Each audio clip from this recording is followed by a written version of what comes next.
صلى الله على محمد صلى الله عليه وسلم.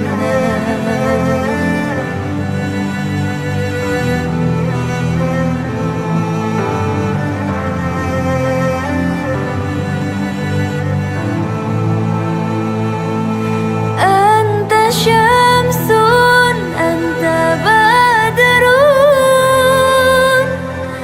أنت نور فوق نوري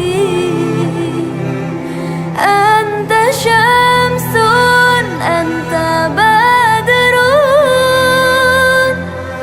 أنت نور فوق نوري أنت إكسير وغالي أنت مصباح الصدور.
Astaghfirullah Rabbal baraya Astaghfirullah minal khataya Astaghfirullah Rabbal baraya Astaghfirullah minal khataya.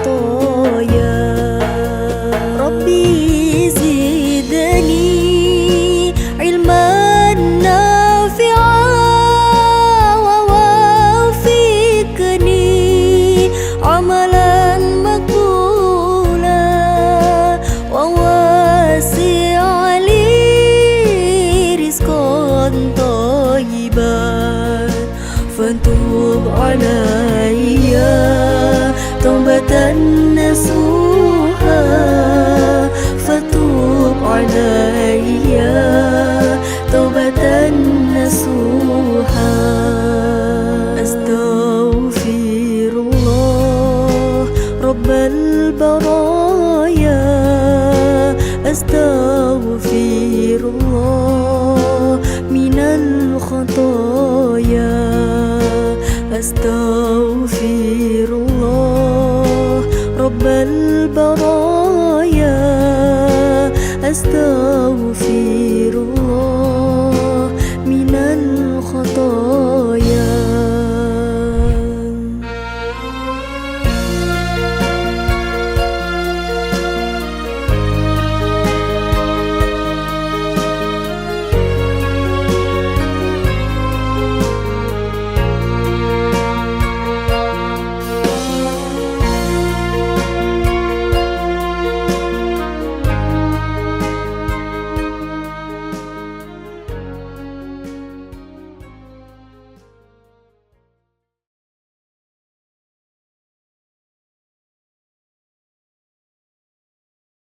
Oke, udah dapat tempat duduk semua ya? Oke, baik. Kita mempersingkat waktu. Saya buka untuk acara pada hari ini. Bismillahirrahmanirrahim. Assalamualaikum warahmatullahi wabarakatuh. Waalaikumsalam warahmatullahi wabarakatuh. Selamat siang semuanya. Siang. Oh iya, untuk manasik hari ini juga kita tidak hanya menyelenggarakan secara offline, tapi kita juga ada yang online ya. Oke, boleh sapa teman-temannya yang nonton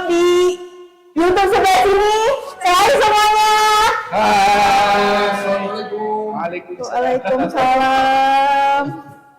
Oke, baik.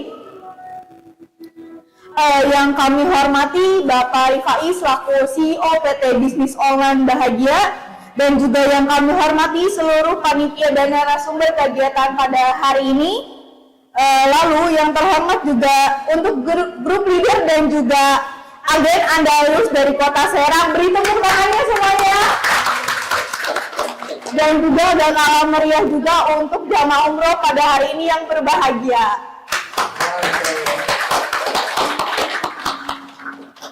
Alhamdulillah, puji syukur kita panjatkan kehadirat Allah Subhanahu wa Ta'ala.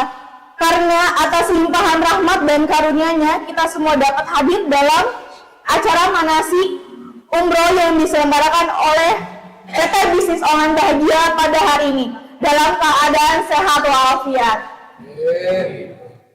Sebelum memulai rangkaian kegiatan, mari bersama-sama kita membaca surat Al-Fatihah dengan harapan semoga acara kita hari ini berjalan penuh manfaat dan juga diridhoi oleh Allah Subhanahu wa Ta'ala. Untuk itu kami mohon hadirin semuanya untuk menundukkan kepala sejenak. Kita mulai dengan membaca Al-Fatihah. Untuk waktu dan tempat saya persilakan.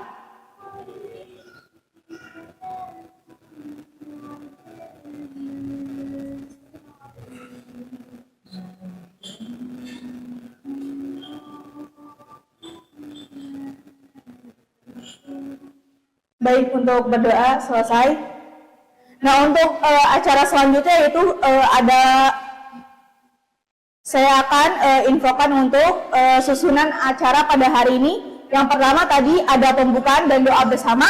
Yang kedua ada sambutan dari CEO PT Bisnis Online Bahagia. Yang ketiga ada penyampaian materi inti manasik. Yang keempat yaitu nanti ada sesi tanya jawab. Yang kelima ada praktek manasik.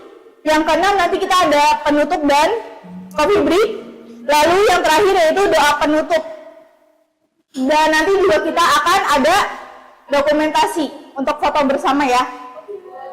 Baik, kami mohon partisipasi aktif dan seluruh peserta agar kegiatan ini berjalan dengan maksimal, baik yang hadir maupun yang melalui YouTube.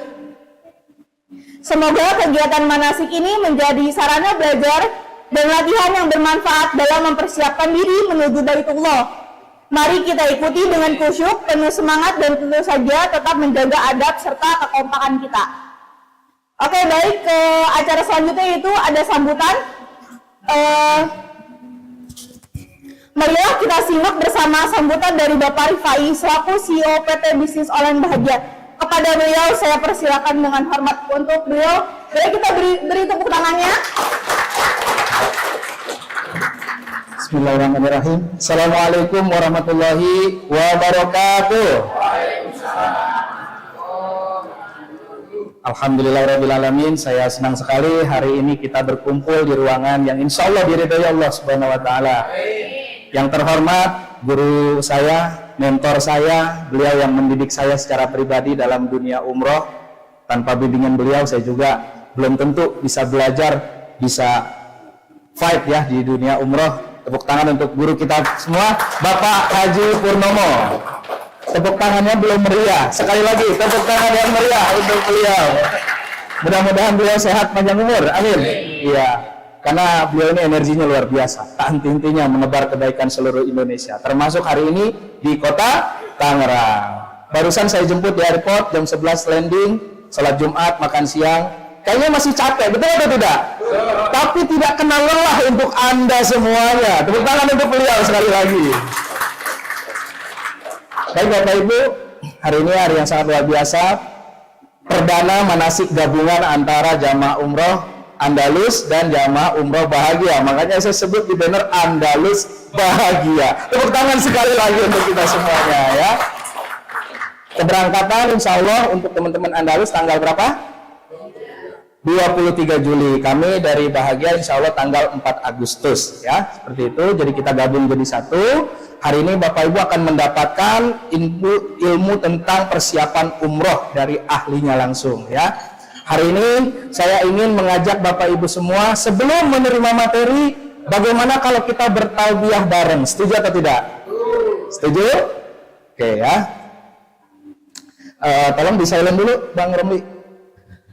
Bareng ya. 1, 2, 3. Labbaik Allahumma labbaik. Labbaik la syarika laka labbaik. Innal hamda wan ni'mata lak wal mulka la syarika lak. Innal hamda wan ni'mata lak wal mulka la syarika lak. Masya Allah, udah merinding saya dengarnya. Perasaan kita sudah ada di depan Ka'bah ini. Dalam waktu dekat Bapak Ibu, insya Allah kita akan menginjakkan kaki kita di tanah suci. Ribuan orang berdoa Bapak Ibu. Jutaan orang berdoa. Ya Allah saya pengen umroh. Ya Allah saya pengen ke Ka'bah. Tapi hari ini Allah memilih kita Bapak Ibu. Padahal kita banyak dosa atau tidak? Banyak banget. Kita banyak dosa atau tidak? Banyak banget. Banyak. Di luaran sana banyak yang berdoanya lebih khusyuk dari kita. Memohonnya tiap malam pengen umroh, ya Allah pengen umroh. Tapi hari ini izin Allah, Bapak Ibu berkumpul di sini adalah pilihan Allah. Mungkin di antara kita ada yang pinjam hutang sana sini. Mungkin di antara kita ada yang mengorbankan uang anak sekolah. Ada yang belum tentu diizinkan suami. Ada yang belum tentu diizinkan orang tua. Tapi hari ini Bapak Ibu berada di ruangan ini adalah salah satu bukti kasih sayang Allah.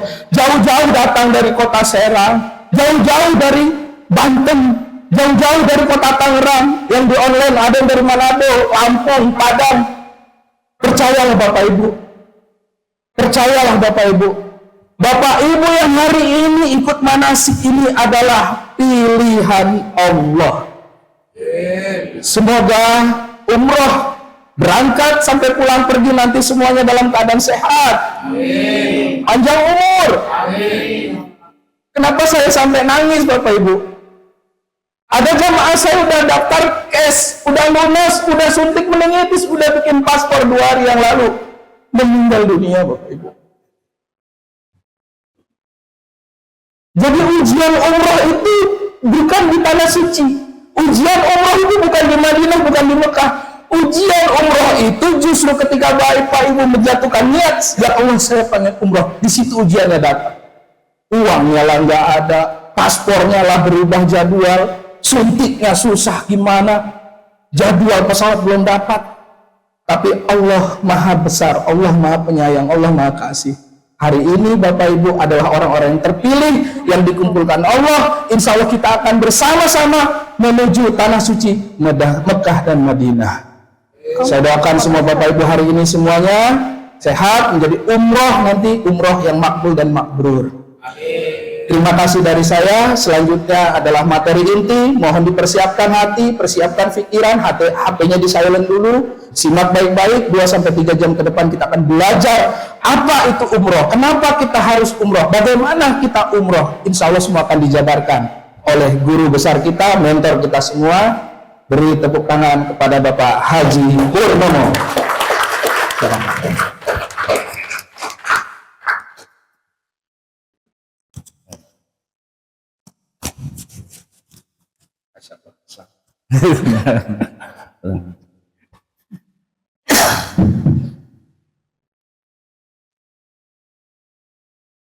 Bismillahirrahmanirrahim. Assalamualaikum warahmatullahi wabarakatuh.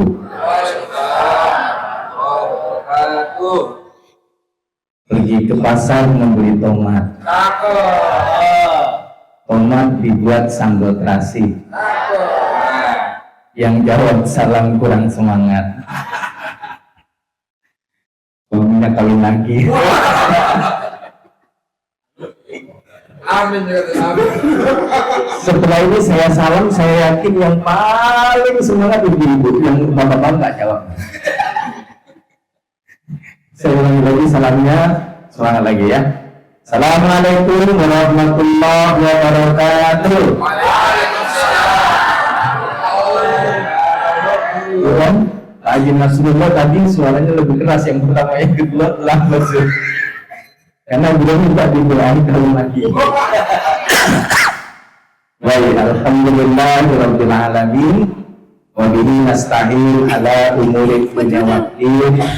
Asyhadu an la ilaha illallah wahdahu la syarikalah wa asyhadu anna Muhammadan abduhu wa rasuluhu la nabiyya ba'dah. Allahumma shalli ala Muhammad wa ala alihi Muhammad. Amma ba'du, rabbi israh li sadri wa yassir li amri wa hlul 'uqdatam min lisani yafqahu qawli. Yang saya muliakan pimpinan owner dari bisnis umroh, bisnis online bahagia atau BOB, dan saya ucapkan selamat. BOB telah membuat travel umroh dan sudah keluar izin BPIU-nya. Nama travel umrohnya Travel Umroh Bahagia atau TOB ya. Nah, apa hubungan TOB sama Andalus Al Haramain? Sudah hampir lebih dari 2 tahun TOB dan Andalus itu menjadi mitra. Nah, kami menjadi prinsipalnya. Beliau selalu mengirim jamaah dan kita sudah kirim jamaah beberapa kali dari Travel Umroh Bahagia. Nah, basicnya beliau adalah bisnis umroh bahagia ya. Ini adalah keluarga kita. Insyaallah mudah-mudahan beliau dipanjangkan umurnya ya, dimurahkan rezekinya, bisnisnya makin lancar. Kemudian yang saya hormati dari BD Andalus, jauh-jauh datang dari daerah Banten, ada Korwil Ibu Santi yang membawa seluruh jamaahnya. Kemudian ada Korwil untuk cabang dari Cilegon, ada Bu Hastin dan Pak Nasrullah. Kemudian ada cabang dari Serang, ada Ibu Haja Iblailah ya, Bu Haja Ella. Beliau baru pulang dari haji. Insyaallah, makanya tadi saya masuk ruangan ini, ruangannya bau kasturi karena ada yang baru pulang dari haji. Masih hangat ya. Rabbul malaikat masih mendampingi ya, Masya Allah ya. Nah, terus kemudian yang saya hormati para leader dan saya sayangi ayah bunda yang insya Allah akan sampai ke Baitullah dalam waktu dekat. Siap sampai ke Baitullah? Ya, sudah mimpi sampai ke Baitullah?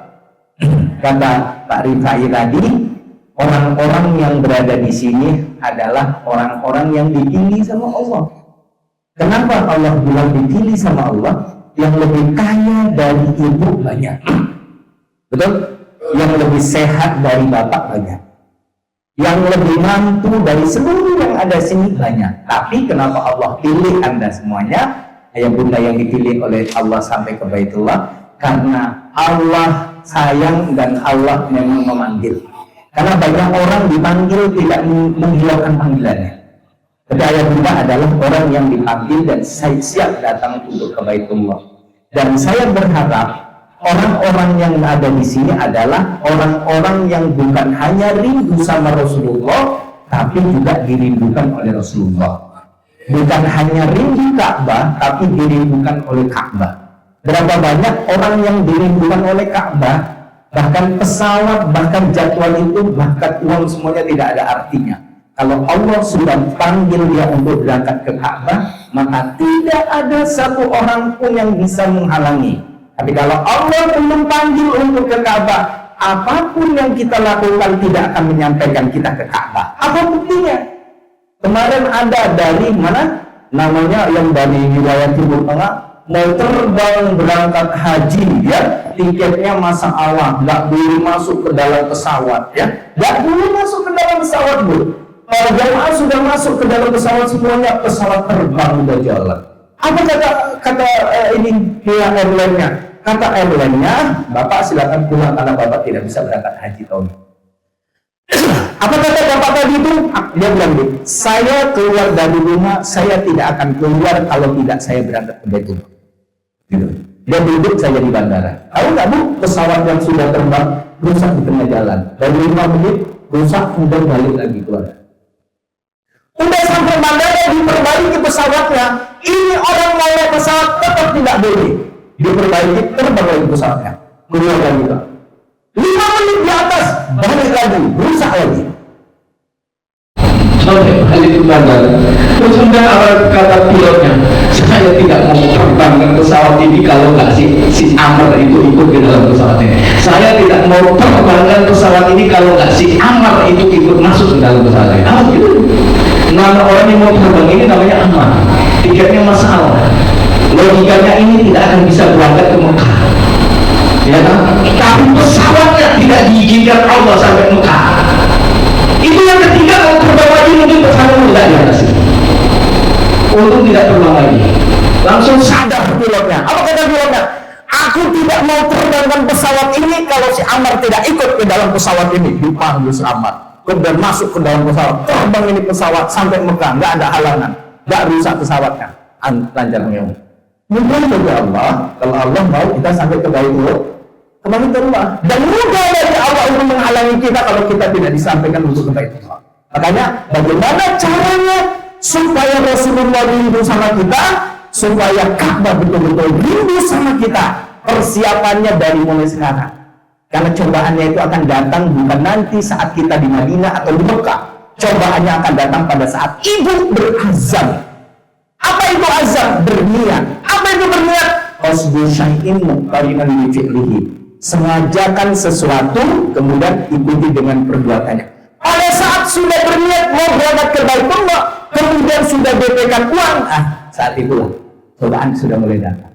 Ya, orang-orang yang terima cobaan kemudian ikhlas, ridho, bahkan bersyukur, inilah orang-orang yang dirindukan oleh Ka'bah, dan insya Allah orang-orang ini yang dirindukan oleh Rasulullah. Makanya mulai hari ini menjelang keberangkatan perbanyak selawat.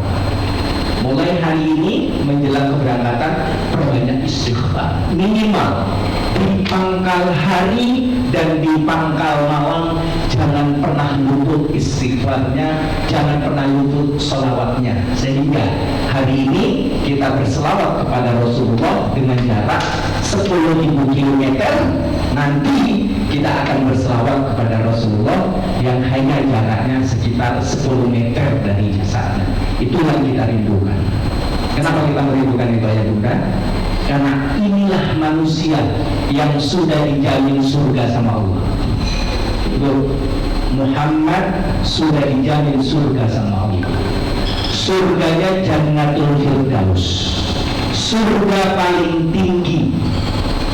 Bahkan dikabarkan tidak akan masuk surga seluruh nabi sebelum Muhammad masuk dulu ke dalam surga. Tapi ibu tahu, si Muhammad ini, dia yang sudah disiapkan surga di awal, malah dia akan masuk ke dalam surga nanti yang terakhir kali. Kenapa? Karena dia akan menunggu umatnya sampai kita di masyar nanti Bu, ya, di padang masyar nanti yang ditakutkan bukan neraka surga lagi, bukan neraka surga lagi yang ditakutkan, tapi yang ditakutkan itu adalah tidak diadili. Saat itu semua orang sudah minta sama Allah, ya Allah adili aku, kalau surga surga, kalau neraka neraka. Semua orang mintanya begitu, gak ada tempat ngadu. Dalam riwayat kenal orang tua, kenal anak, kenal istri, tapi sudah tidak lagi menghiraukan anak, tidak lagi menghiraukan istri, tidak menghiraukan lagi teman. Semuanya apa? Nafsi-nafsi. Semua datang ke Nabi Adam. Ya, datang ke Nabi Adam sampai Nabi Adam minta syafaat, ya Adam, minta sama Allah supaya kita diadili, supaya diadili. Dari mulai Nabi Adam sampai Nabi Isa, tidak ada yang berani menghadap Allah, semuanya malu. Nabi Adam itu 40 tahun saat diturunkan ke bumi, 40 tahun tidak berani nengok ke atas langit. Selama 40 tahun Nabi Adam itu tunduk saja sambil baca doa, Rabbana Tolana anfusana wa illam taghfir lana lantarhamna lanakunanna minal khasirin. Itu terus dibaca oleh Nabi Adam. Kenapa? Nabi Adam malu sekali sama Allah. Kenapa malu Nabi Adam sama Allah? Diletakkan Nabi Adam di mana letaknya? Surga. Tidak mendekati pohon tapi pohon kuldinya dimakan. Ya tak? Allah malu Nabi Adam ketemu sama Allah, ngomong sama Allah, malu dia. Tapi hebatnya Nabi Adam, pada saat dia makan buah kuldi, terus kemudian dicampakkanlah Nabi Adam ke bumi. Nabi Adam nyalain siapa? Ada Nabi Adam nyalain iblis. Ya Allah, gara-gara iblis ini aku dicampakkan bumi. Ada kan? Nabi Adam makan itu dirayu sama Hawa kan? Ingat kisahnya, harusnya Nabi Adam gara-gara kau lah ya istriku, aku dicampakkan ke bumi. Enggak disalahkan. Apa yang disalahkan Nabi Adam? Rabbana zolam ya Allah, aku menzolimi diriku sendiri ya Allah. Rabbana zolamna ampusana wa illam taghfir lana. Ya Allah, aku ingin menzolimi diriku sendiri. Kalau engkau tidak ampuni aku ya Allah, maka aku adalah orang yang paling merugi. Itu ya, sorry maaf. Ya, Nabi Adam menyalahkan diri sendiri. Iblis juga dicampakkan ke bumi loh.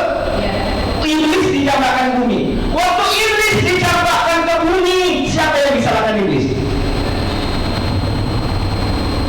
Iblis ada dia. Ada. Karena Adam lah. Ya, karena iblis disuruh sujud sama Adam, kemudian iblis tidak mau sujud sama Adam karena Adam terbuat dari tanah, sedangkan iblis terbuat dari api. Api merasa lebih mulia, maka dia menyalahkan Adam. Gara-gara diciptakan Adam lah, makanya aku dicampakkannya ke bumi. Gitu. Jadi Adam pada saat dicampakkan ke bumi, yang disalahkan dirinya sendiri. Tapi kalau iblis saat dicampakkan ke bumi, yang disalahkan Adam. Apa iktibar yang bisa kita ambil ayat Bunda? Iktibarnya adalah orang kalau ada masalah kemudian nyalakan orang, itu sifatnya iblis. Tapi kalau orang punya masalah, koreksi diri, nyalakan diri sendiri, itulah sifatnya Adam. Nah, sekarang kita lihat di kehidupan kita, berapa banyak kalau ada masalah yang ditunjuk orang lain. Ya, sampai tadi di sini udah sampai jam 11 siang, sudah sholat Jumat, yang pemateri belum datang, yang disalahkan Bu Santi. Oh, gara-gara Bu Santi cepet-cepet melakukan. Begitu pemateri datang langsung ini dia. Insya Allah. Ya alhamdulillah. Saya mohon maaf sekali ya, agak terlambat tadi. Pesawatnya itu berhenti di atas ya. Jadi lambat turunnya sehingga lambatlah sampai sini. Tambah lagi saya harus sholat Jumat juga. Karena posisi saya dalam kondisi tidak safar. Jadi safar itu kalau hari Jumat itu harus keluar sebelum subuh. Kalau setelah subuh kalau hari Jumat saya keluar, saya tetap wajib sholat Jumat. Di mazhab Imam Syafi'i seperti itu. Nah makanya tadi saya harus sholat Jumat dulu. Setelah sholat Jumat baru saya menuju kemari. Tapi alhamdulillah ya, mungkin yang nggak lama ini insya Allah akan menjadi barokah. Manasik ini insya Allah akan menjadi supaya ibadah umrah kita nanti makbul dan makbul. Baik ayah bunda, saya bertanya, yang sudah pernah berangkat umroh boleh tunjuk tangan? 1, 2, 3, sudah semuanya baik. Ya, ada sekitar 55 orang yang sudah pernah berangkat umroh, yang belum berangkat umroh sekitar 321 orang. Jalan. Apa ya? Nah, enak makan karena dipunya, apal kaji karena diulang. Bukan saya yang paling pintar, tidak. Tapi kita berbagi ilmu, kalau ada perbedaan, itulah fikih. Kenapa? Karena perbedaan itu adalah rahmat. Jadi perbedaan itu rahmat, itulah fikih. Jadi tidak sepatukan pada satu. Kenapa perbedaan rahmat? Contohnya, kalau di mazhab Imam Syafi'i, kalau wudhu, kalau bersentuhan kulit dengan perempuan batal. Mazhab Imam Syafi'i. Muncul mazhabnya Imam Abu Hanifah, bersentuhan kulit dengan perempuan tidak batal.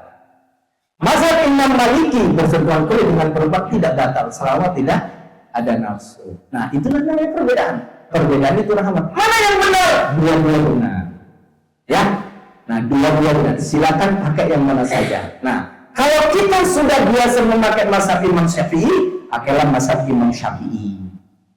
Bolehkah kita taklid mazhab? Tidak, silakan dalam kondisi betul-betul terdesak. Ya, darurat maka kita tidak mazhab. Contohnya nanti pada saat kita tawaf, yang tidak mungkin lagi kita posisinya menghindari itu, maka kita akan taklid mazhab. Syarat taklid mazhab harus satu qauli ibadah. Jadi satu qauli ibadah itu ini loh. Kalau mau yang membatalkan wudhunya itu menggunakan mazhab Imam Abu Hanifah, maka cara wudhunya juga menggunakan cara wudhu Imam Abu Hanifah. Nanti kita akan bahas videonya sedikit banyak supaya tuntunan ibadah kita itu lengkap dan jelas. Baik, ayah bunda, boleh dimasukkan slide-nya, dilanjutkan. Baik, ini adalah lafaz talbiyah. Labbaik Allahumma labbaik, labbaik la syarika laka labbaik, innal hamda wa ni'mata lak wal mulka la syarika lak, innal hamda wa ni'mata lak wal mulka la syarikalah. Nah, ini talbiyah, maksudnya labbaik, aku datang ya Allah ya, memenuhi panggilanmu, Allahumma labbaik. Jadi aku datang ya Allah untuk memenuhi panggilanmu. Jadi lafaz talbiyah ini sunnah hukumnya dilakukan, disuarakan, dibaca terus sunnah hukumnya pada saat ayah bunda setelah menjatuhkan niat sampai dengan melihat Ka'bah. Jadi sampai dengan menjelang tawaf, maka talbiyah ini sunnah untuk diucapkan. Boleh dilakukan silakan, tidak dilakukan boleh. Labbaik Allahumma labbaik, labbaik la syarika laka labbaik. Mereka sudah meninggal, tapi seolah-olah kita bisa melihat di situ. Nah, kalau yang jamaah Palembang yang pernah saya bawa, itu nangis terus mutarin Ka'bah. Selesai mutarin Ka'bah, saya tanya apa? Dia digandeng sama anaknya. Karena anaknya itu dia badal itu meninggal usia 11 tahun. Jadi bayangkan, punya anak umurnya 11 tahun lagi cakep-cakepnya, meninggal anak itu, sedihnya luar biasa. Saat dia badal, dia nangis. Dia bilang, dia seolah-olah lihat anak dia itu di samping dia itu lagi gandeng dia mutarin Ka'bah. Waktu dia badal itu. Maka luar biasa membadalkan itu. Makanya nanti saya anjurkan teman-teman semuanya, saat umroh tersebut saya kasih 3 kali. Umroh yang pertama untuk diri sendiri, sempurnakan. Umroh yang kedua, badalkan orang-orang yang kita cintai. Nah, itulah yang kita akan siapkan pelayanan kepada ayah bunda. Baik ayah bunda, kita sekarang 5 hari sudah berada di Madinah. Anggap ini dari 5 hari kita di Madinah. Terus kemudian di hari kelima, ini hari kelima, ini kita udah di Madinah. Besok kita akan berangkat ke Mekah. Besok kita akan berangkat ke Mekah. Untuk apa? Melaksanakan umroh. Hari ini kita akan manasik lagi. Saya akan jelaskan lagi bagaimana prosesi umroh besok. Jadi seringkali nanti manasik. Di sini manasik, di Madinah kita juga manasik. Kenapa? Karena kami mau tuntunan ibadahnya itu sesuai syarat rukun wajibnya itu sesuai, sehingga ayah bunda betul-betul melaksanakannya itu sesuai dengan syariat. Itu yang saya mau, dan itu menjadi tugas perusahaan. Nah, besok hari sebelum kita berangkat untuk melaksanakan umroh, ada beberapa persiapan yang ayah bunda siapkan, yang lakukan. Di sini ada di layar. Yang pertama, mandi sunnah ikhram. Jadi amalannya ini sunnah. Amalannya apa bu? Sunnah. Sunnah itu dilakukan berpahala, tidak dilakukan tidak berdosa.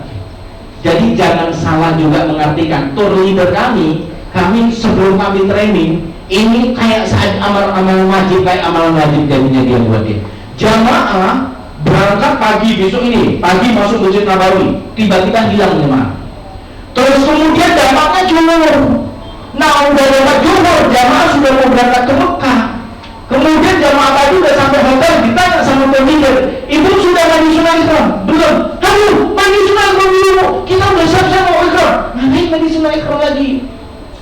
Kenapa mandi sunnah ikhram itu hukumnya sunnah. Lakukan berpahala, tidak dilakukan tidak apa-apa. Jadi jangan bebani jamaah. Kalau ternyata jamaah saat itu nggak kesempatan mandi sunnah ikhram, nggak usah mandi sunnah ikhram. Karena itu amalan sunnah. Tapi kalau tidak ada kendala, lakukan mandi sunnah ikhram karena pahalanya luar biasa, ya. Dan bagaimana cara mandi sunnah ikhram? Itu seperti mandi wajib biasa. Sudah tahu cara mandi wajib, Bu? Rukun mandi wajib yang pertama nih, yang kedua menyampaikan air ke seluruh badan, yang ketiga pakai sampo nggak? Enggak. Ya, pakai sampo, Bu? Enggak. Jadi mandi wajib itu cuma niat, kemudian menyampaikan air ke seluruh badan. Udah selesai. Mandi wajib itu seperti itu. Jadi ibarat kata ada shower, terus kemudian ibu masuk ke shower, baca doa dia, kemudian masuk ke shower, kemudian air masuk ke seluruh badan, setelah itu keluar, selesai mandi wajib. Berapa menit mandi wajib? Mandi wajib itu 3 menit bisa selesai. Karena mandi paling mudah adalah mandi wajib. Menjadi susah karena ibu itu nambah rukunnya. Makanya ibu-ibu sekarang mandi wajib itu diganti nama sama ibu-ibu. Pokoknya bermanfaat, membantu suaminya, ini semua jadi bermanfaat sama. Jadi kalau adanya perempuan tersebut membuat suami itu nyaman. Tapi kalau adanya perempuan jadi suami nggak nyaman, itu jadi nggak bermanfaat kan. Nah, jadi kalau suami pulang yang ditanya itu, misalnya suami pulang dari kerja sampai rumah langsung kasih mau minum apa Pak gitu. Awal minum, mau minum apa, mau mandi sampai yang ini kan gitu. Jangan begitu suami sampai rumah dari mana, mau ngapain. Makanya suami-suami lebih suka ngopinya itu di warung kopi daripada ngopi di rumah. Tahu sebenarnya? Karena kalau di warung kopi begitu sampai pramugarinya langsung tanya minum manis atau minum apa Pak gitu kan. Ini enggak, kalau kita sampai rumah istri nanyanya dari mana, sama siapa, ngapain, kok bawa rokok ya. Jadi makanya suami akhirnya tidak pernah ngopi di rumah, ya. Yang pertama istri yang paling bermanfaat sama suami. Yang kedua istri yang tanda-tanda istri masuk surga itu ahli surga, seorang perempuan yang anaknya paling banyak. Ibu yang anaknya berapa Bu? Surga Bu. Masya Allah. Itu salah satu tandanya orang masuk surga. Nah, yang ketiga ya, tandanya perempuan masuk surga adalah orang perempuan yang taat sama suaminya. Nah, yang keempat ini Bu, yang keempat ini nanti pulang nanti malam dilaksanakan.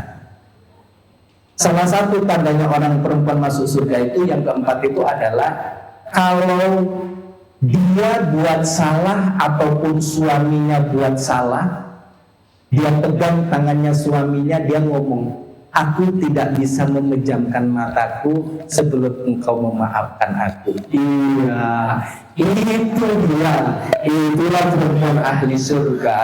Saya demen yang keempat ini Bu ya.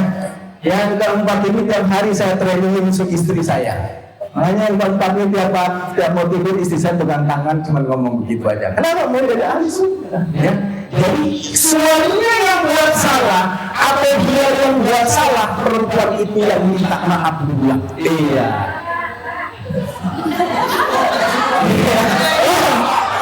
Tapi kalau perempuan sekarang ini kalau nggak suaminya yang minta maaf duluan, dia nggak minta maaf. Nah, ini gimana mau masuk surga? Makanya kalau mau jadi perempuan ahli surga, dia sebelum tidur pegang tangan suaminya, dengan aku nggak bisa terpejam mata sebelum kau memaafkan salah-salahku.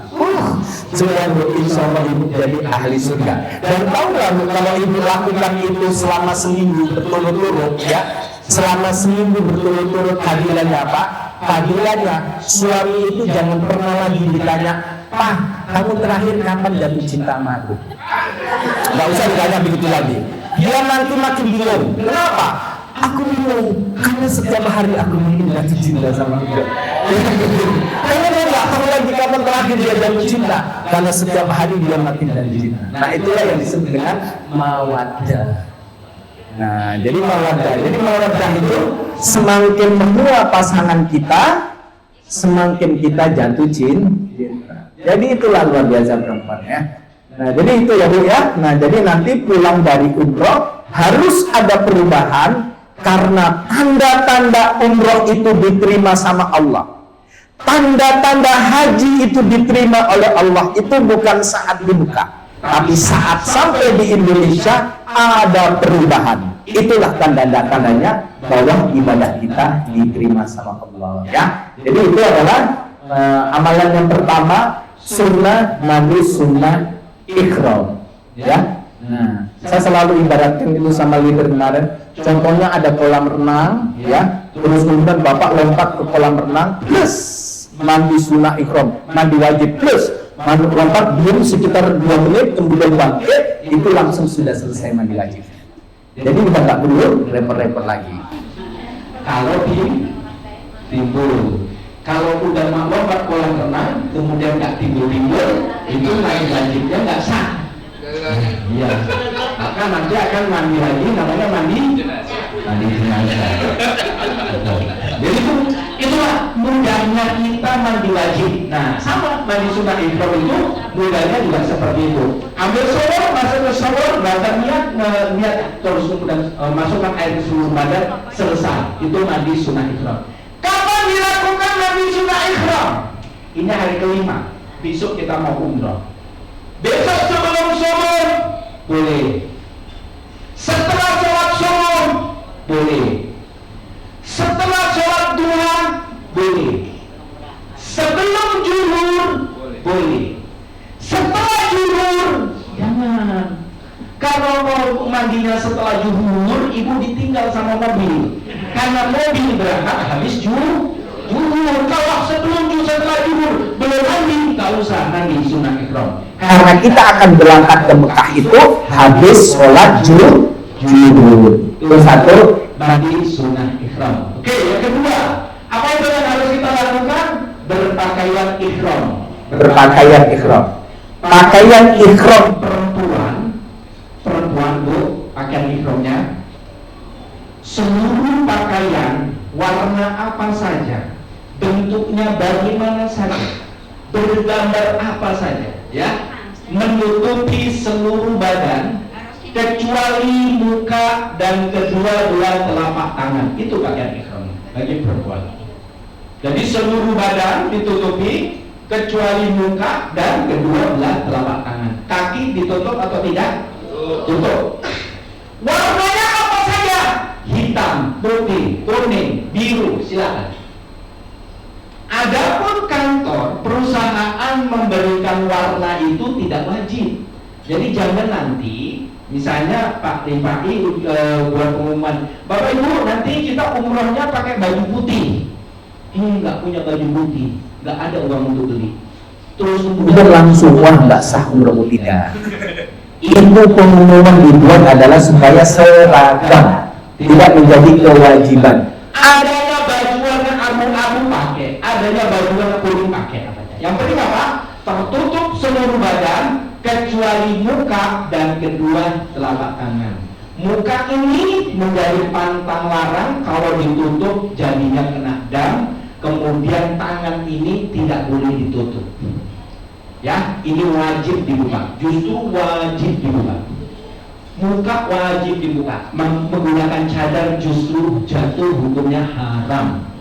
Haram orang yang berikhram memakai cadar. Ya, itu pakaian Ikhramnya perempuan. Paham Bu?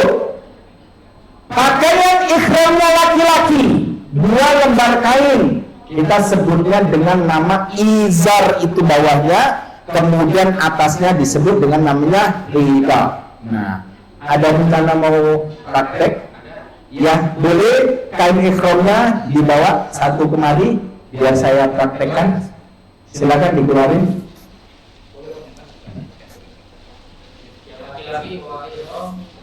Ya, pertama perhatikan saya cara pakai kain ikhram bagi laki-laki. Yang orang kantor ada? Yang punya kantor ada nggak? Ya, siapa yang pinjam dulu ya?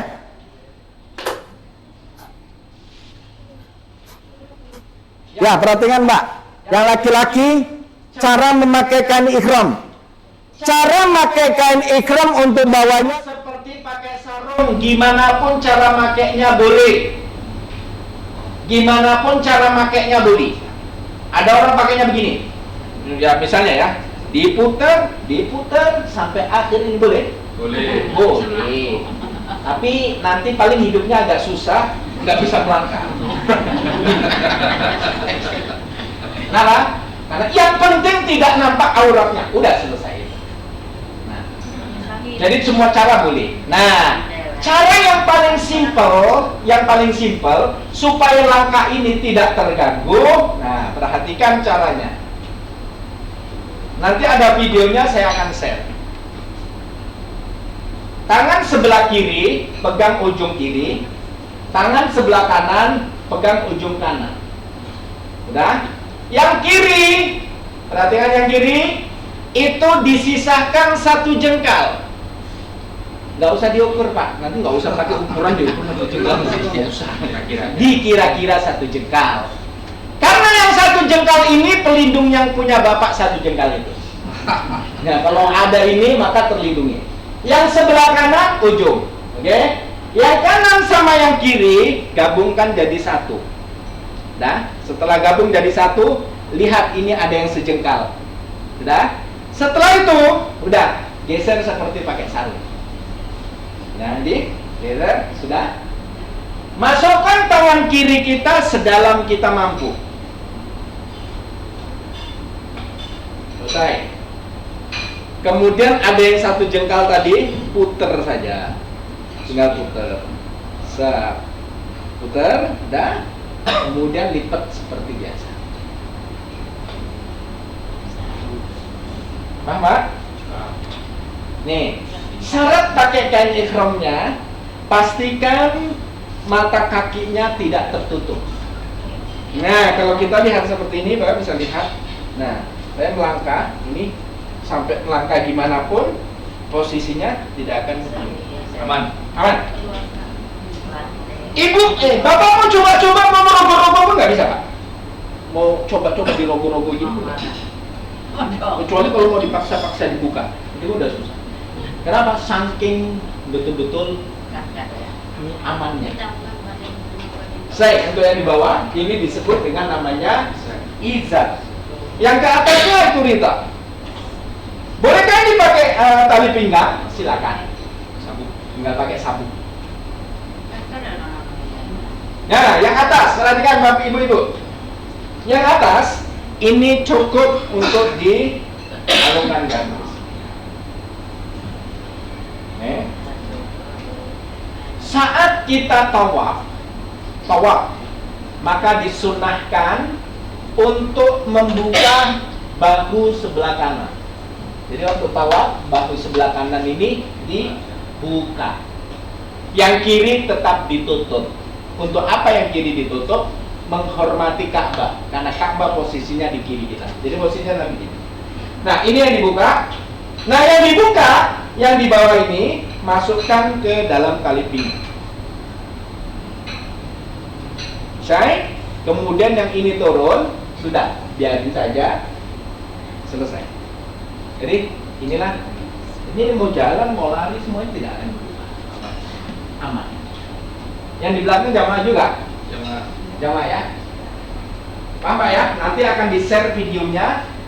Video ini udah kita buat memang tutorialnya. Bapak udah punya? Ya, nanti tinggal di ini.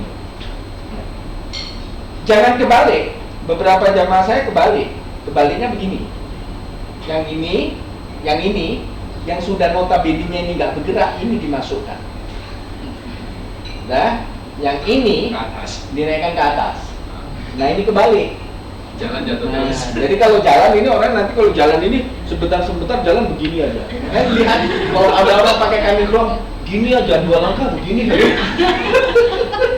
Ibu di sampingnya begitu gini kena muka ibu, Ustaz. Ibu ngamuk kan gitu kan. Akhirnya berantem di depan Ka'bah kan. Nah, kenapa? Karena posisinya salah pakai. Nah, jadi usahakan ini yang di selesai. Paham, Pak? Paham ya? Nah, nanti ada video ini.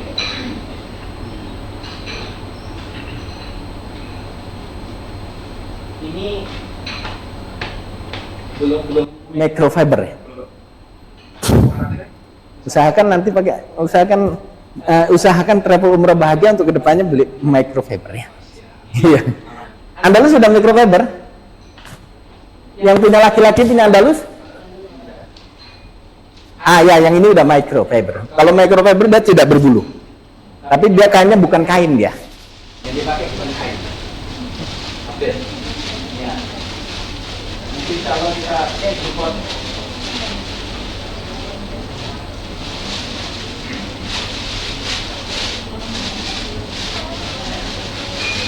printing ya. Ya, dia sudah microfiber itu dia bukan kain. Jadi ininya ya ini buat. Nah, jadi ini pun dia tidak connected. Ya. Oke, ada yang mau praktek? Yang mau praktek, yang laki yang mau praktek, Pak, Pak Nin.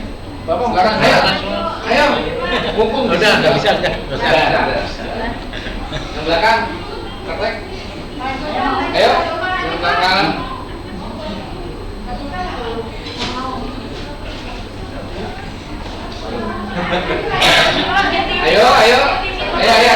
Ayo, silakan sini. Saya mau praktek ini. Sini. Ya, jalan.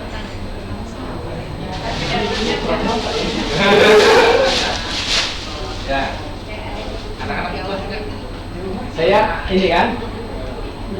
Ya, ada sana. Perhatikan arahan saya. Tangan kanan pegang ujungnya. Tangan kiri pegang ujungnya. Oke. Nah, itu cara yang pertama. Cara yang kedua, tangan kiri sisakan 1 jengkal. Ya, oke. Yang ketiga, yang kanan sama yang kiri gabungkan jadi 1. Kanan sama kiri gabungkan. Bukan. Enggak, dari yang satu kali. Iya. Oke. Kemudian geser seperti pakai sarung. Oke. Dia padatkan sampai ujung, sampai kuat, keras ininya. Ini tarik keras, oke. Oke, masukkan tangan kanan sedalam bisa, sedalam mungkin bisa. Sedalam bisa, masukkan. Oke, nggak boleh malam. Oke, putar. Terus kemudian yang 1 jengkal lipat ke dalam. Ya, good. Ya, kan ini begini.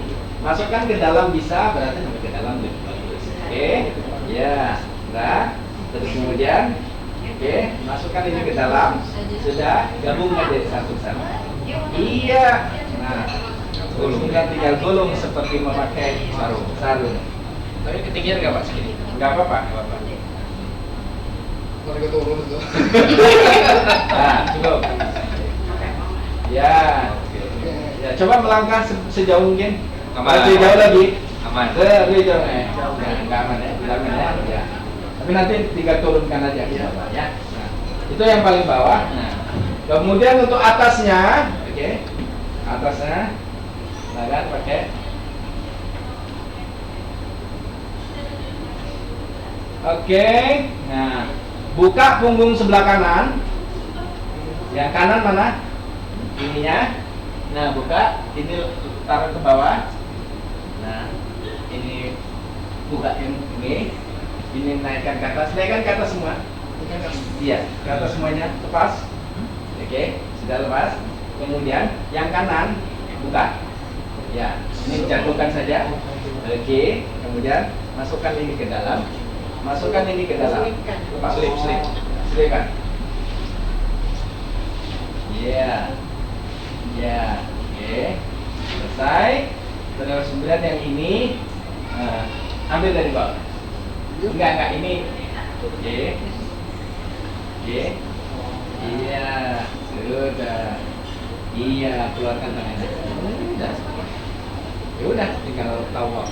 Ini posisi tawaf nih. Posisi tawaf. Nanti kalau posisinya tidak tawaf, nanti tinggal dipakai 10 jam lagi boleh. Ya, tinggal di sini. Oke, cukup ya. Dan keterusan, nanti kalau keterusan.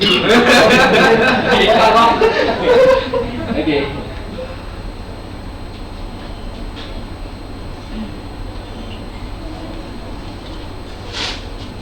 Oke. Ya. Terima kasih ya. Baik, Bapak Ibu, itu adalah kain ihramnya bagi laki-laki. Nah, yang ketiga, sholat sunnah ihram 2 rakaat. Jadi sunnah sebelum kita melakukan umroh, besok itu setelah kita pakai kain ihram, itu sholat sunnah 2 rakaat, ya. Nah, terus kemudian niat umroh dari mikot, talbiyah, menjaga diri dari larang ihram. Oke, sunnahnya ini yang tidak tertulis di sini. Satu, mandi sunnah ihram. Terus yang kedua, sunnahnya adalah memotong, mencukur, merapikan. 3 ya. Boleh memotong, boleh mencukur, merapikan 3 bulu. 3 bulu. Yang pertama bulu kumis, yang kedua bulu ketiak, yang ketiga bulu itu. Bulu itu. Ya. Nah, jadi 3 bulu itu disunahkan untuk mencukur, merapikan atau memendekkan, ya. Nah, itu disunahkan. Yang ketiga adalah memakai wangi-wangian. Jadi disunahkan pakai wangi-wangian. Jadi setelah mandi sunnah ihram, deodorannya dipakai, parfumnya dipakai, hand body-nya dipakai. Itu hukumnya sunnah. Nah, yang keempat, sholat sunnah 2 rakaat, yaitu sholat sunnah ihram. Jadi itu adalah minimal 4 sunnah yang dilakukan sebelum kita berniat ihram. Paham Bapak Ibu? Nah, next selanjutnya, rukun umroh. Nah, rukun umroh itu yang pertama ihram sama dengan niat. Jadi berniat ihram. Jadi ihram itu bukan pakai kain ihram. Ihram itu sama dengan menjatuhkan niat nanti. Nah, yang kedua tawaf di Ka'bah 7 kali. Kemudian yang ketiga sa'i, itu Safa Marwah. Yang keempat tahallul. Kemudian yang kelima tertib. Itu 5 rukun umroh. Ya, kaidahnya adalah rukun umroh jika ditinggalkan umrohnya tidak sah. Jadi kalau 5 ini ada salah satu saja yang ditinggalkan, maka umrohnya batal, tidak bisa bayar dam pun itu tetap batal. Contoh, dia tidak tertib. Tidak tertib itu niat, kemudian begitu sampai Masjidil Haram langsung sa'i. Nah, baru nanti tawaf. Nah, dibalik maka batal umrohnya. Kenapa? Karena tidak melakukan tertib. Atau salah satu ini tidak dilakukan, maka batal umrohnya. Contoh, setelah berniat datang halangan, kemudian maka tidak bisa tawaf, maka batal umrohnya. Nah, ini tidak boleh ditinggalkan. Makanya disebut dengan rukun. Oke, yang selanjutnya, wajib umroh itu ada 2. Jadi wajibnya adalah ikhram atau niat dari mikot. Jadi berniat umrohnya itu di mikot, hukumnya itu wajib. Nah, kaidahnya wajib itu adalah wajib umroh jika ditinggalkan umrohnya tetap sah, tapi diwajibkan bayar dam. Itu aja bedanya. Jadi kalau rukun itu tidak boleh ditinggal. Kalau ditinggalkan umrohnya batal. Tapi kalau wajib umroh, wajibnya itu boleh ditinggal, tapi wajib bayar dam 1 ekor kambing, umrohnya tetap sah. Nah, jadi wajib cuma 2. Niatnya itu ikhram atau niatnya itu di mikot. Apa itu mikot? Mikot itu adalah tempat atau waktu untuk menjatuhkan niat. Itu mikot, tempat atau waktu untuk menjatuhkan niat. Jadi analoginya mikot itu adalah, contohnya saat kita sholat, usolli fardhu maghribi talasa rakaati, ya. Begitu kita angkat tangan, di mana niat itu jatuh? Pada saat takbiratul ihram. Allahu Akbar, maka jatuh niat di dalam hati. Itulah mikot. Sama seperti kita wudhu, di mana mikotnya itu jatuh saat air sampai ke muka, maka sengaja aku mengambil air wudhu. Itulah mikot. Jadi mikot itu adalah tempat menjatuhkan niat. Nah, wajib niat umroh itu dijatuhkan di tempat-tempat yang disyariatkan oleh Rasulullah. Artinya pernah di situ Rasulullah atau sahabat menjatuhkan niatnya. Jadi ada 4 penjuru mata angin nanti. Jadi kalau ini kota Mekah, di luar tanah haram itu ada tempat-tempat yang memang sudah disyariatkan untuk menjatuhkan niat. Orang yang dari Madinah nanti niatnya wajib dijatuhkan di Bir Ali.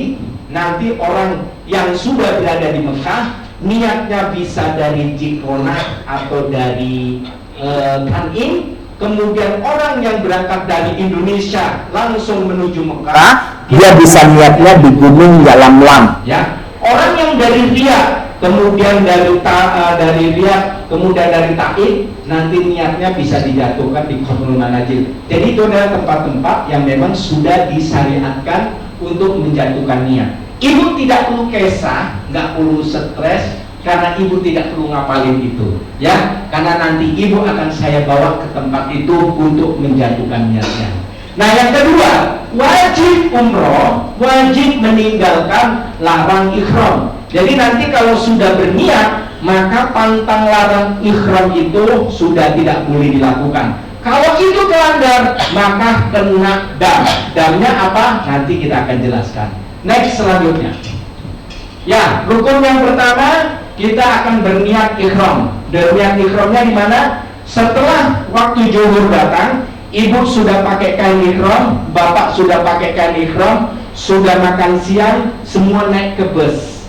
Deodoran masih boleh dipakai, kemudian parfum masih boleh dipakai. Kenapa? Karena belum niat ihram.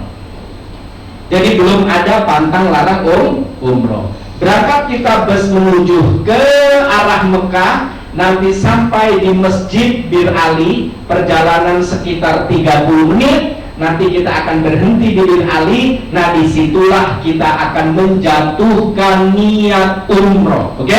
Niat umroh dijatuhkan. Tidak ada kewajibannya harus turun dari bus kemudian sholat di dalam Masjid Bir Ali, tidak perlu. Tidak ada kewajiban.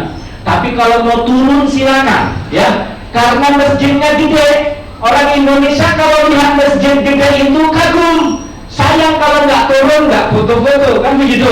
Tapi itu tidak menjadi kewajiban. Jadi kalau saya ada jamaah begini, sampai Masjid Bin Ali, kemudian busnya parkir sebentar, langsung baca niat umroh, sah. Tidak mengurangi pahala umrohnya. Sah. Ngerti?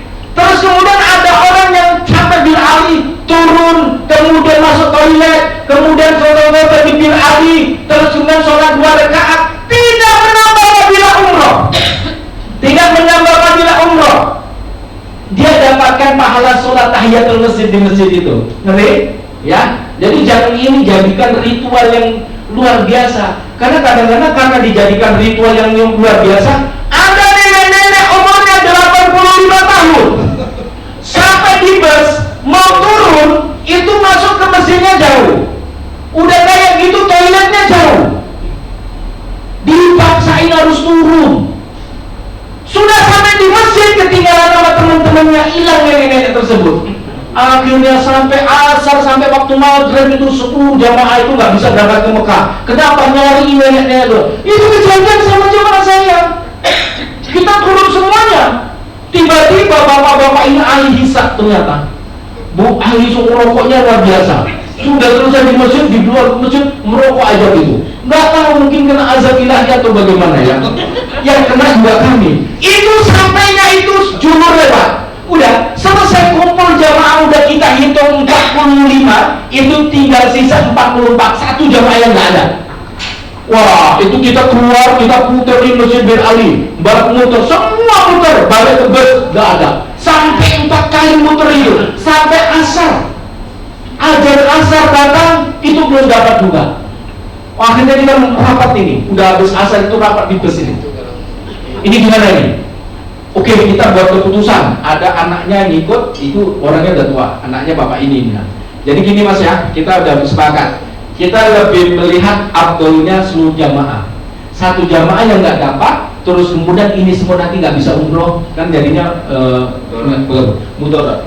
Kita sepakat, kita akan muter sekali lagi. Kita doa muter. Kalau itu kita tidak dapat, kita semua akan berangkat ke Mekah. Terus kemudian saya akan telepon orang mukimin yang ada di Madinah untuk duduk di masjid itu nunggu sampai besok, sama lapor polisi. Siap? Oke. Ridho ya? Ridho. Muter kita sekali, Pak. Begitu kita muter sekali, bapak tersebut itu negur kita. Kalian ini kemana saja? Bapak sambil rokok gitu kan. Kita lihat, bapak kemana? Aku dari tadi di sini, kalian lewat-lewat terus. Udah jadi dia. Aku dari tadi di sini, kalian lewat-lewat terus. Gak ada libur saya bagi mau marah dalam kondisi berikhram, ya kan? Gak marah, ini udah gatel kali hati. Ini bapaknya juga udah tua, kayaknya punya ilmu-ilmu yang macam-macam gitu. Akhirnya kita angkat bapaknya dan masuk ke bawah. Itu kita berangkat udah jam 5 sore, bayangkan dari Madinah bin Ali jam 5 sore. Bayangkan sampai Mekah mau jam berapa? Luar biasa. Akhirnya kita berangkat ke Mekah, sampai Mekah itu udah mau jam 12 malam. Makan ini semua mau subuh baru kita siapkan umroh. Wow, capeknya luar biasa. Itulah yang terjadi. Kenapa? Karena orang berpikir Masjid Bir Ali itu ritualnya sangat sakral sekali. Padahal Bir Ali itu adalah satu tempat untuk menjatuhkan niat. Boleh tidak? Jamaah sampai di Bir Ali, di Masjid Bir Ali sudah kentut, sudah nggak ada wudhunya. Terus kemudian ngambil niat umroh. Karena niat umroh tidak wajib pakai wudhu.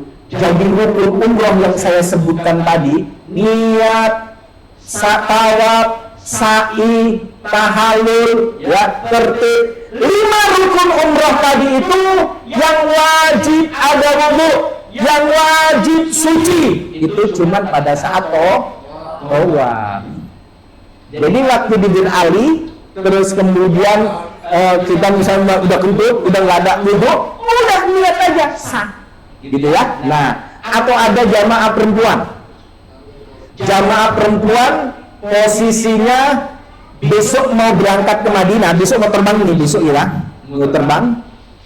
Begitu sampai di bandara pecah, keluar darah haid, terus kemudian sampai di Madinah, akhirnya masih haid. Kan di Madinah 5 hari di Madinah sucinya baru saat mau umroh. Oke? Saat mau umroh suci, ya. Nah, besok pagi sampai Masjid Bir Ali, besok siang sampai Masjid Bir Ali, belum mandi wajib, niat umroh sah. Boleh. Jadi jangan dibikin susah. Orang yang berhadas besar pun niat umroh sah. Yang nggak boleh apa nanti? Tawaf. Jadi nanti kalau mau tawaf sampai di Mekah, mandi sebentar, terus kemudian tawaf. Kok mandinya sebentar? Kan udah saya bilang, mandi paling mudah, mandi wajib. Cuman 3 menit, buka baju, ada shower, masuk, air sampai seluruh badan, selesai. Tidak pakai sabun. Mandi wajib tidak ada pakai sabun, tidak ada pakai sampo. Sampo dan sabun hanya digunakan untuk membantu sampai air ke seluruh badan. Paham, Bu? Ya, sampai udah ngumpul semua di bus. Tour leader yang cerdas, waktu udah ngumpul di bus, gak perlu nanya, Bapak, semua sudah punya wudhu? Itu tour leader tidak cerdas.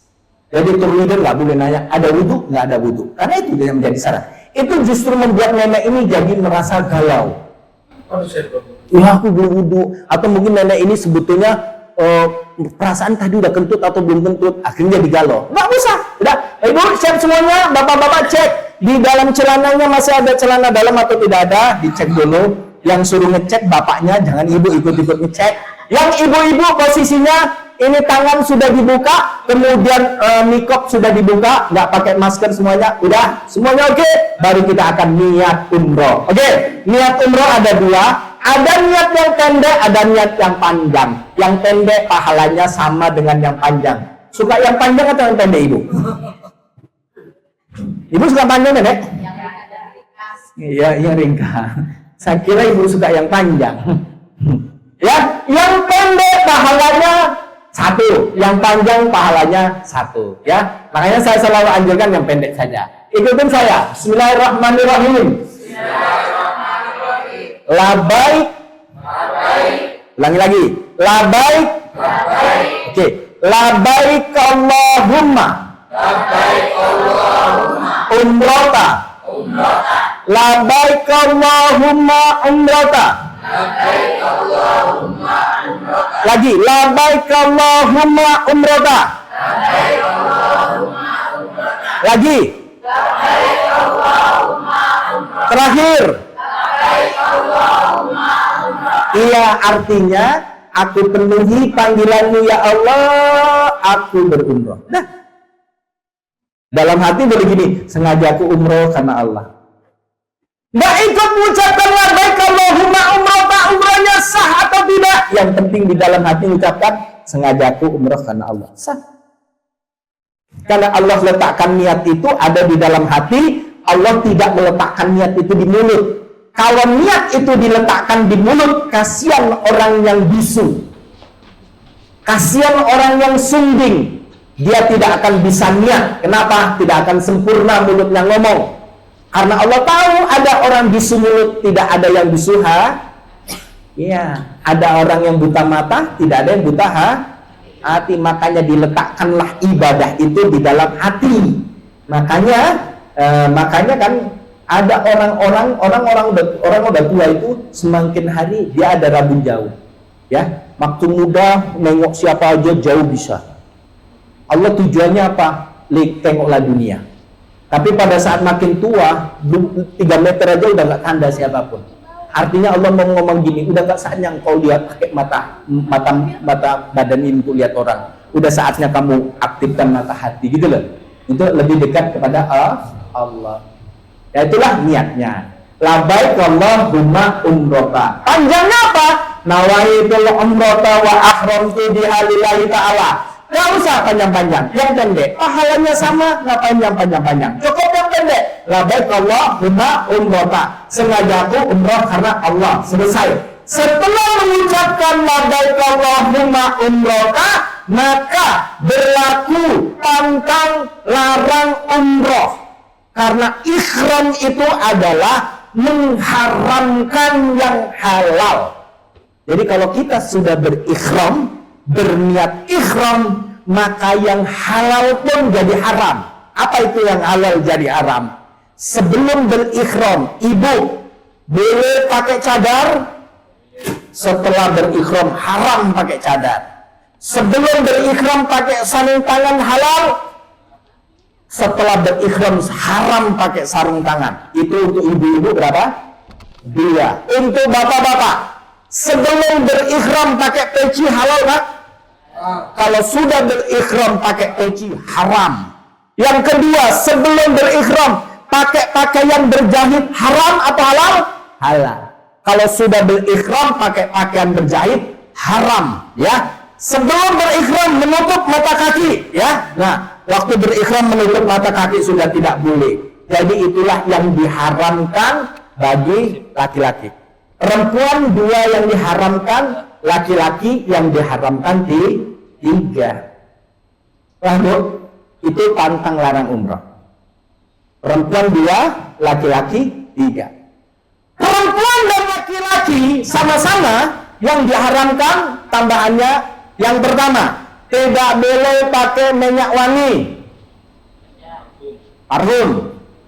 Tidak boleh memotong rambut, mencabut rambut, berusaha mencabut rambut, mensisir rambut. Rambut disisir itu adalah ikhtiar untuk mencabut rambut. Gak boleh. Memotong kuku, menggigit kuku. Bu, kadang-kadang karena mikirin utang kuku itu jadi korban. Ini deh kan. Ya, padahal kuku sudah habis, makanya nandai ibu-ibu yang banyak utang kukunya habis. Kalau bapak-bapak nandain banyak utang, jenggotnya sebelah habis. Karena dia sampai apa? Gini aja deh. Dia nggak pernah cabutnya diri, dia cabutnya kanan tuh sambil mikir kan gitu kan. Ya. Jadi kebiasaan ini semua nanti udah dihilangin. Potong kuku, potong rambut. Saya ulang lagi, pakai minyak wangi. Potong kuku, potong rambut, ya. Potong tumbuhan. Ini kita lagi nanti setelah ikhram, lagi jalan dia, ada bunga di samping, ada rumput apa, Ibu-ibu kan suka lagi Aisyah dipegangnya, dipetiknya bunga, diremet-remet gitu. Ya, padahal nggak ada gunanya kan dia. Motong itu haram, tidak boleh. Kalau lagi berikram. Yang selanjutnya berburu binatang, membunuh binatang. Orang Indonesia ada nyamuk, begitu nyamuk refleks cepat menghindar, udah salto ke belakang, udah begitu salto langsung dikejarnya. Gitu. Nah, ini adalah hobi yang sangat nikmat yang gitu kan. Haram ya. Kenapa? Berburu binatang walaupun itu sekedarnya nyamuk. Nah, baru yang paling besar adalah berhubungan badan suami istri. Makanya jarang sekali kalau umrah itu suami istri tidurnya satu kamar, jarang. Ya kenapa? Karena 300 tenaga kuda bapak itu bisa bangun kapan saja. Ya, kadang-kadang jangan kira nanti di sini, oh di sini aja sebulan belum tentu sekali kan. Sebulan di sini belum tentu sekali. Di sana bisa tiap hari minta dia kadang-kadang. Kenapa? Karena Mekah itu menstabilkan aurah. Jadi itu distabilkan di Mekah. Teman saya begitu, umurnya udah 50 tahun bu. So istrinya itu curhat, sebulan belum tentu didatangi sekali. Begitu sampai Mekah tahu bu, sampai istrinya takut masuk kamar. Kalau udah pulang sholat dia duduk di restoran itu lama sampai kenapa? Karena silap masuk kamar kejadian, silap masuk kamar ya memang diinginkan, tapi mungkin kecapean kan gitu kan. Nah sementara ibu-ibu kalau di sana itu pengennya ibadah terus kan gitu. Bapak-bapak juga pengennya ibadah juga, tapi ibadahnya berbeda kadang-kadang. Nah itulah yang terjadi. Nah makanya jarang suami istri gabung jadi. Boleh gabung jadi satu, boleh. Sekamar berdua, boleh. Tapi saya anjurkan yang 3 jam itu ditahan. Waktu 3 jam aja, waktu posisi berikhram. Setelah itu bebas. Justru dianjurkan. Kalau punya anak lagi menikah baru nikah, usahakan buat anaknya di sana.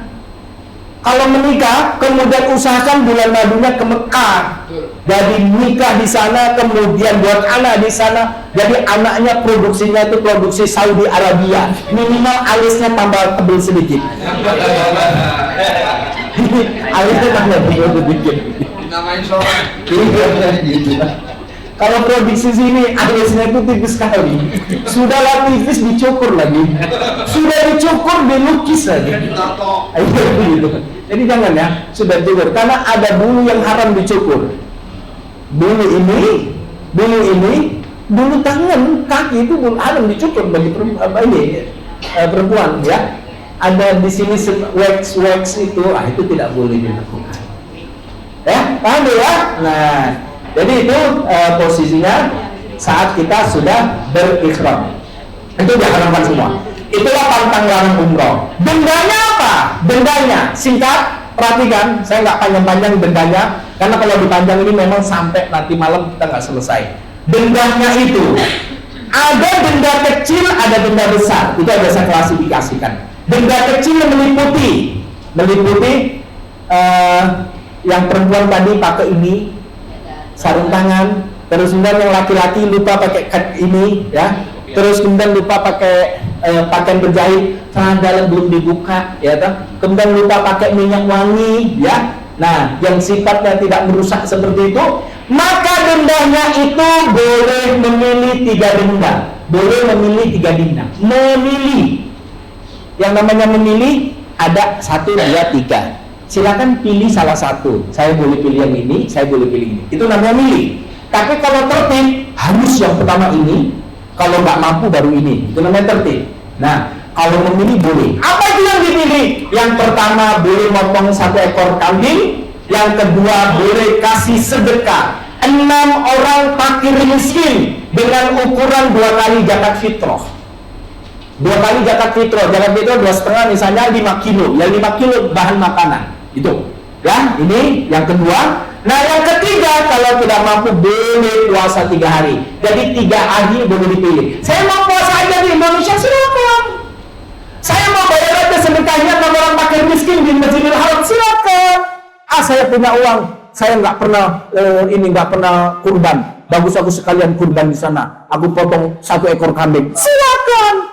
lebih afdol, silakan. 3 itu boleh dipilih mana salah satu. Paham? Nah, itu namanya denda memilih. Nah, adapun denda yang tertib adalah denda-denda yang sifatnya besar. Apa itu sifatnya besar? Membunuh binatang, memotong tumbuhan, berhubungan badan. Wah, itu denda besar. Denda besar kalau berhubungan badan itu tidak boleh memilih. Yang pertama harus motong 1 ekor unta. Unta harganya di sana 24 juta. Kalau nggak ada unta 1 ekor sapi. Kalau nggak ada sapi 7 ekor kambing.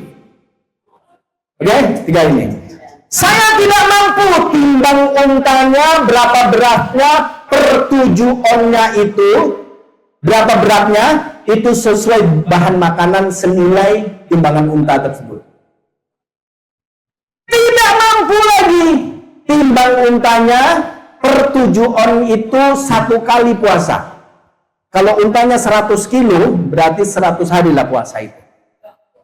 Oh, itulah kafaratnya. Makanya hati-hati yang pelanggaran besar itu kebanyakan kali 3 jam itu nggak bisa nahan gitu loh.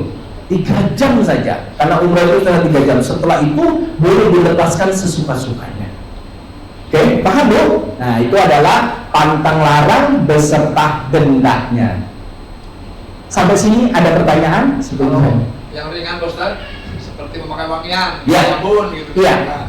Itu pilih 3 itu. Ketiga ya. Pilih 3. Silakan memilih yang mana saja. Jadi jangan dibuat jamaah itu stres dengan ketidakjelasan denda. Kadang-kadang ada jamaah auratnya kebuka sedikit saja sudah kena 1 ekor kambing. Tidak ada di kitab manapun aurat terbuka itu kena dam. Hukum aurat terbuka haram, tapi tidak menjadi pantang larang umroh. Paham ya? Nah, jadi dijelaskan seperti itu. Boleh tidak kalau seandainya ibu-ibu sampai di Mekah masuk kamar, terus kemudian sama-sama ibu-ibu buka jilbab? Boleh, bener boleh. Jadi jangan dibikin repot. Kenapa? Karena ibu-ibu auratnya seperti ikhram dengan tidak ikhram sama. Terbuka aurat di depannya tidak ada masalah. Ada batas aurat antara perempuan dan perempuan. Ada batas aurat antara perempuan dengan mahramnya. Mahram itu berarti kakak adik, itu ada batas auratnya. Dan ada batas auratnya. Dan yang nggak ada batas auratnya adalah perempuan dengan suami. Ini nggak ada batas auratnya. Udah begitu. Yang tidak boleh itu sampai nafsu. Tidak. Selesai. Ibu perjalanan dari Madinah menuju Mekah 6 jam, tiba-tiba kaos kaki itu basah.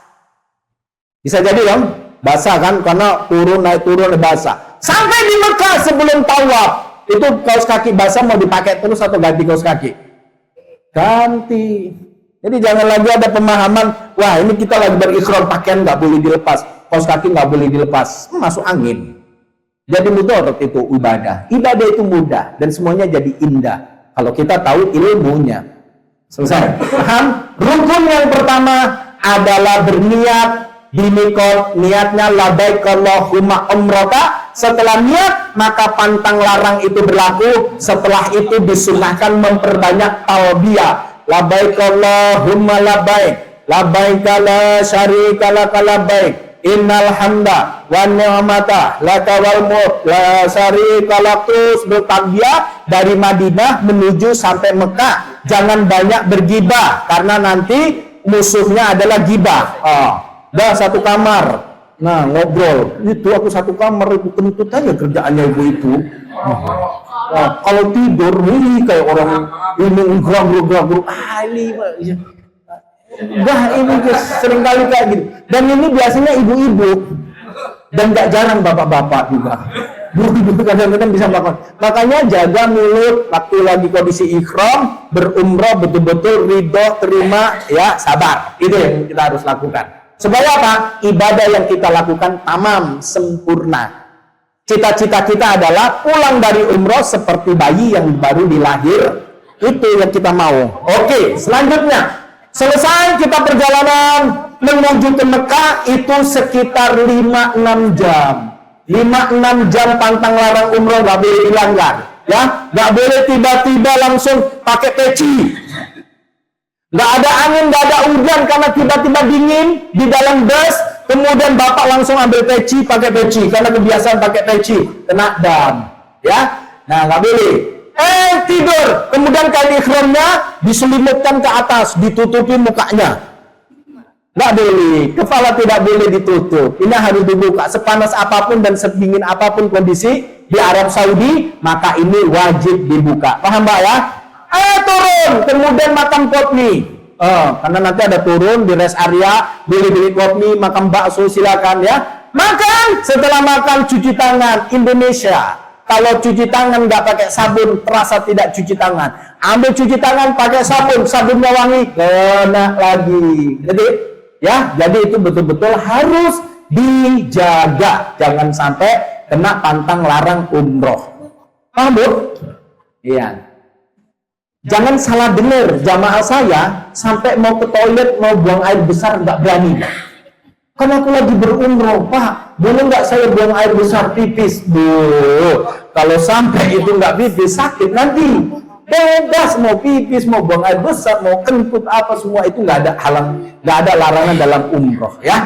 Nah, boleh semuanya. Selesai. Perjalanan sampai Mekah. Sesampai di Mekah ayah bunda, nanti masuk hotel, terus kemudian dibagi pintu kamar semuanya. Kemudian makan, setelah makan istirahat sebentar di kamar, baru nanti kita akan janjian, Bu, jam 10 malam semua kumpul di lobi ya, cek grup. Jangan begitu masuk kamar, tidur, blek, udah bangun besok pagi. Wah lama, ini belum selesai kita umrohnya ini. Baru satu rukun yang kita lakukan. Kita mau laksanakan rukun yang selanjutnya. Makanya saya bilang, kumpulkan tenaga saat di Madinah karena hari ke-6 itu adalah hari finalis kita. Italah hari ibadah pokoknya di sini, puncaknya.